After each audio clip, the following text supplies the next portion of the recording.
स्वागत है एक बार फिर से आपका। क्या बाजार में रेड सिग्नल है, ये क्वेश्चन मार्क है। इसी का जवाब ढूंढने की कोशिश करें। अभी इस पे आपने बहुत सारी चर्चा सुनी, और राहुल की, कुंज की, अनुराग की और अनमोल की।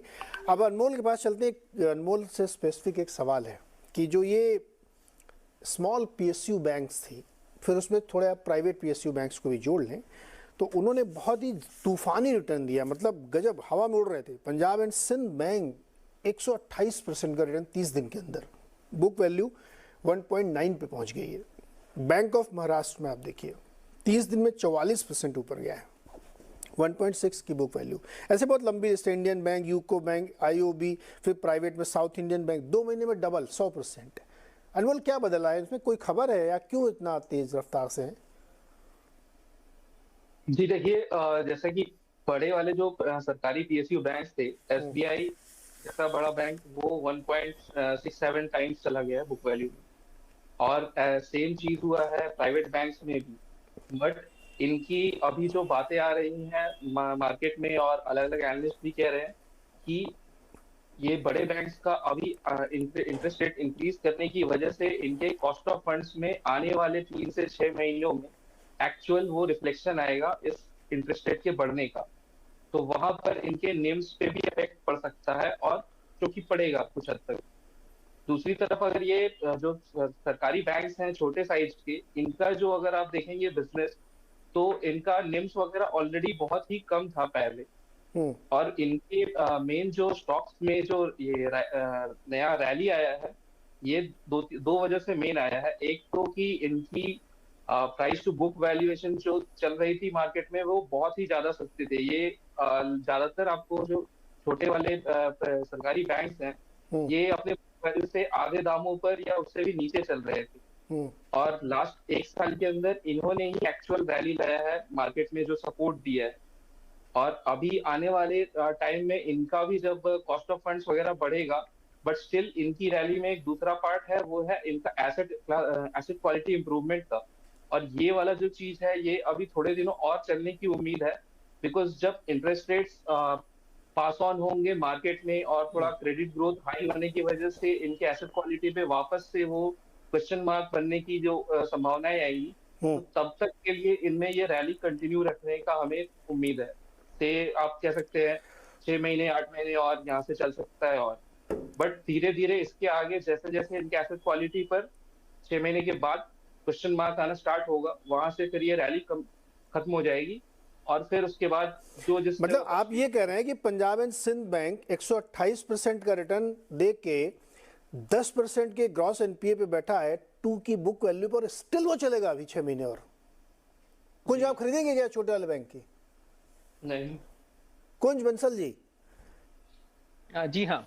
तो अब इसको सारे डिस्कशन को हम बाजार से भी लिंक कर लें कि जब बाजार में पैसा आता जाता है, ठीक है, एफआईआई का नेगेटिव आ रहा है, बट हम डिस्कस यही कर रहे हैं कि नेट नेट स्पेशली डोमेस्टिक्स को ले लें, तो हम बाजार में नेट पैसा आ रहा है, तो वो नया पैसा एक थोड़े टाइम बाद उन सेक्टर्स और स्टॉक्स को ढूंढता है जिन्होंने पार्टिसिपेट नहीं किया है, परफॉर्म नहीं किया है, और अलॉन्ग विद दैट अगर उनके फाइनेंशियल्स अच्छे हैं या इंप्रूव हो रहे हैं।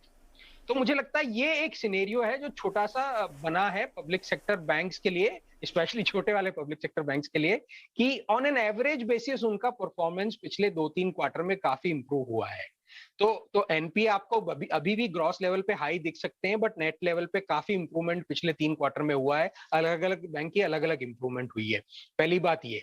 दूसरी बात ये है कि छोटे वाले पब्लिक सेक्टर बैंक्स ने भी रियलाइज किया कि खाली कॉर्पोरेट सेक्टर लैंडिंग कर करके वो इतना पैसा, इतना मार्जिन नहीं कमा सकते थे। सारी इंडस्ट्री ने, स्पेशली उनके प्राइवेट सेक्टर के पीयर्स ने रिटेल लैंडिंग करके बहुत पैसा कमा लिया, तो ये लोग भी रिटेल बिजनेस में घुसे हैं और उससे उनके प्रॉफिटेबिलिटी में इंप्रूवमेंट आया है।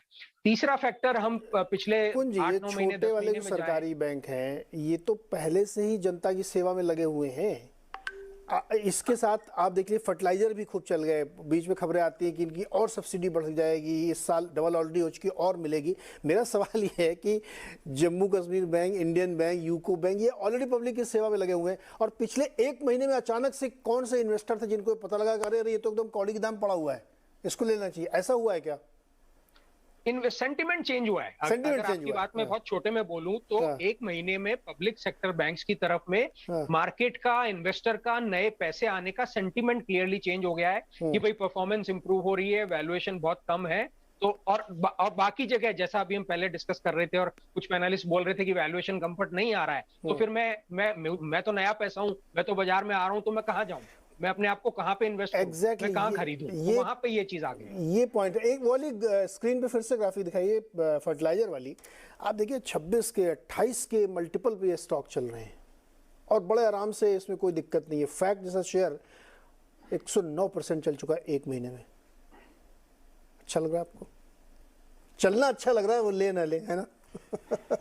नहीं देखिए, मैं कुंज की बात से बहुत सहमत हूँ। एक सेक्टर रोटेशन होता है। आप ये देखिए इसमें से जिन बैंक्स का आपने जिक्र किया उनकी इंस्टीट्यूशनल होल्डिंग क्या है। I think most of these will be played by non institutional, so which essentially means these are trades. I don't think these are long term investment कि आपने लेके पोर्टफोलियो में, जैसे आपने HDFC, ICICI वगैरह ले लिया, SBI या बॉब ले लिया। I don't think these are portfolio holds. तो I agree with कुंज के एक अगर आप नए आ रहे हैं मार्केट में, अगर आपको ट्रेड ही लेना है, वैल्यू कहाँ है। याद होगा आपको जब पहली बार चाइना खुला था कोविड के बाद, जो मेटल्स में जो तेजी आई थी बहुत वेरी सिमिलर था, 50-100%। कुछ स्टॉक्स तो आपको 80% एक हफ्ते में दे रहे थे। करेक्ट। तो ये एक तरफ से अगर बॉलीवुड का जिक्र करें तो दिस इज एक सीजन आता है कि विकी कौशल का सीजन है, आयुष्मान खुराना का सीजन है, तो ये फिलहाल चल रहा है, छोटे PSU बैंक्स का सीजन चल रहा है। तो आई थिंक लेकिन इसमें सावधान रहना चाहिए बहुत। अगर आप फंसने के चांसेस बहुत, जैसे आपने कहा कि पब्लिक की सेवा में, I think if you have to be in PSU banks, आप SBI, मेरी लिस्ट इतनी छोटी है, स्टेट बैंक ऑफ इंडिया और बैंक ऑफ बड़ौदा। अगर आपको तीसरा देखना है तो कैनरा बैंक देख लीजिए, बस। उससे ज़्यादा दिक्कत में मत जाइए, क्योंकि अगर एज एन इन्वेस्टर अगर आपके स्टॉक पोर्टफोलियो में 25 स्टॉक्स हैं तो आपको उस 25 में से कम 8-10 बैंक्स होने चाहिए, 2-3 PSU बहुत हैं उसमें, और उसमें SBI, बॉब और कैन से ज़्यादा देखने की ज़रूरत नहीं है। राहुल, मज़ेदार बात ये होती